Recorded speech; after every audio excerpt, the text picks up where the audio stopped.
مشغل رو رسم نوروز ایسال لروجلات کردستان بهتر ده دسته کچو جنانده یا.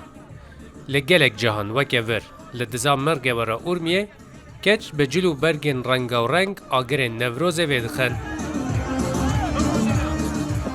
جماعت که زور پیشوازی لنوروز کرد گرمتر لسالا پچوی دا پیشوازی لنوروزی ها تکرن برحال نوروز روزه که شادیه و روزه که خوشیه با همه کسا که روزه که گرینگه او جارو جوکی هر جارو زور جوان و وکی گفته پیشوازی که زور جوان لطرف جماعت ملت ها تکرن.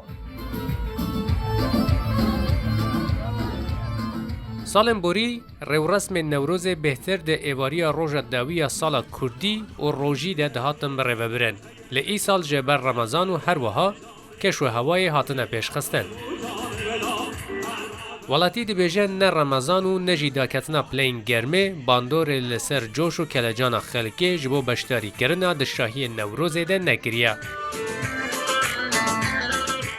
یا برندش که رمضان بی یعنی من پیشونید که شاید نمشکل بینه پیش اما خوشی و زور باش بی جماعت پیشوازی که باش لیکن زور تو کش و هوایی که خوش و چای خوشی و ریوت و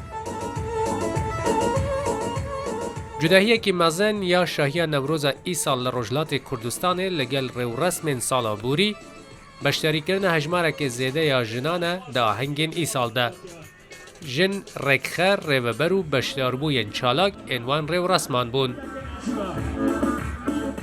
این سال که استقبال جماعت وان جشنا و هاتنا نوروزی گلک گشتر و پرشورتر بیا یعنی جماعت زیادتر بشتاریت کرد خوش که من زیادتر بشتار بونه و اول جایی که خوشی یکو ام هو هاتنا نوروز پیروز دکن گلیک ده.